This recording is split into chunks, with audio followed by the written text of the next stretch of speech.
Sarah was a mum. She had a little boy. His name was Leo. Leo was 7 years old. He had bright, curious eyes. He loved drawing monsters. Sarah loved Leo very much, more than anything in the whole wide world. They lived in a small flat. It was on the top floor of a tall building, lots of stairs to climb. But it was their home. It was cozy inside, full of Leo's colorful drawings. Their mornings were always a rush. The old alarm clock would ring very early. Sarah would gently wake Leo. "Time for school, sleepyhead," she would whisper. Leo would groan and pull the blanket over his head, but Sarah would tickle him until he giggled. She made him toast with jam, his favorite. She helped him find his school jumper. Sometimes one sock was missing. They would hunt for it together, like a big adventure in their little flat. Sarah had two jobs to make enough money. It was hard work. She was often very tired. Her feet ached at the end of the day, but she always had a smile for Leo, always. She wanted Leo to have everything he needed, good food, warm clothes, lots of books to read. She wanted him to be happy. That was the most important thing for Sarah. Her love for Leo was like a big, warm hug. After dropping Leo at the school gate, Sarah hurried.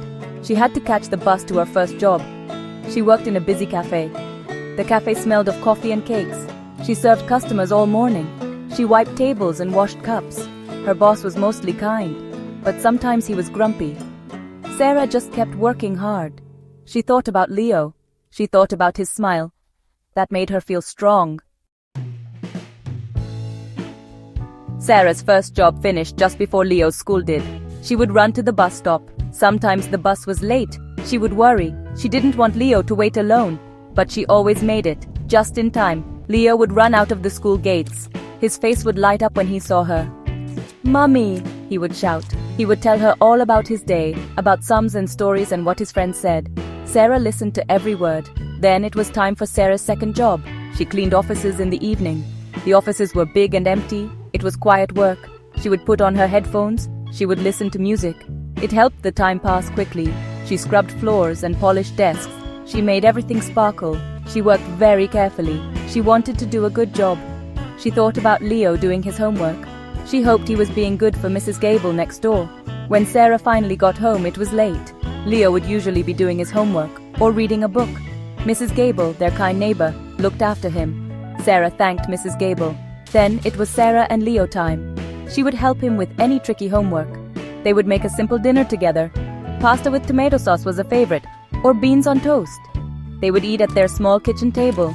They would talk and laugh. Bedtime was a special time. Sarah would read Leo a story. He loved adventure stories, stories about brave knights and magical lands. Sarah would use funny voices for the characters. Leo would snuggle close. He felt safe and loved. Sarah would kiss him goodnight.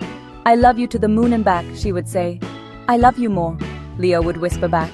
Even though she was tired, these moments filled Sarah with warmth. These moments made everything worthwhile.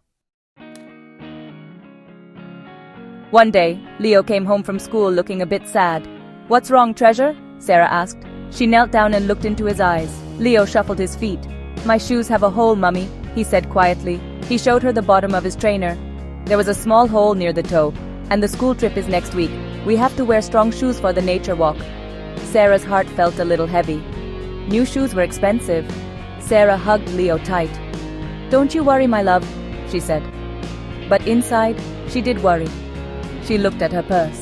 There wasn't much money left, not after paying the rent and the bills. She needed to buy food for the week too. She felt a bit sad. She wanted Leo to go on the trip. She didn't want him to miss out. She sat at the kitchen table after Leo was in bed. She tried to think, how could she find money for new shoes? The next morning, Leo saw Sarah looking worried. He was a clever boy. He knew his mom worked very hard. "Mommy," he said, "maybe I can help?" Sarah smiled. "How can you help, sweetheart?" she asked. Leo thought for a moment. His eyes lit up. "I have my piggy bank," he said, "and maybe we can sell some of my old toys, the ones I don't play with anymore." Sarah was so proud of him. What a kind and thoughtful boy. Sarah thought Leo's idea was wonderful. "That's a brilliant idea, Leo," she said. "We can be a team." They looked at Leo's old toys. There were some baby blocks and a teddy bear he didn't hug anymore. "And what if we bake some cakes?" Sarah suggested. "We could sell them to Mrs. Gable and some other neighbors. People love your fairy cakes." Leo clapped his hands. "Yes, we can make posters too. Their worry started to feel a little smaller. They had a plan. That weekend, their little kitchen was busy. Sarah and Leo baked cakes. Leo helped measure the flour.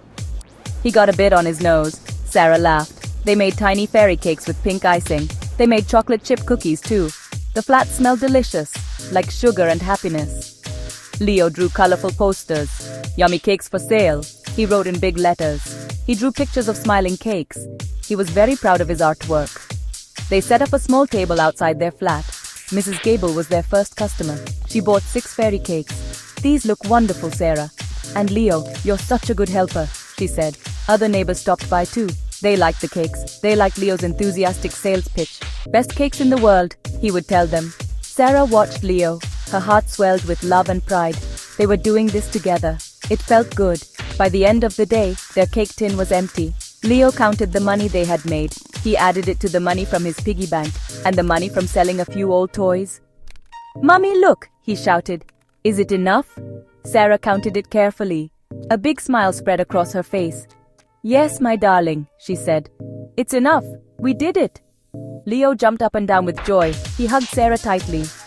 The next day, Sarah and Leo went shopping. Leo picked out a brand new pair of strong trainers. They were blue, his favorite color. He wore them out of the shop. He said they made him feel like he could run as fast as the wind. He was so excited for his school trip. Sarah watched him, her eyes shining. They walked home holding hands. The sun was shining. They were happy. They knew they could face anything together. Their love made them strong, unstoppable.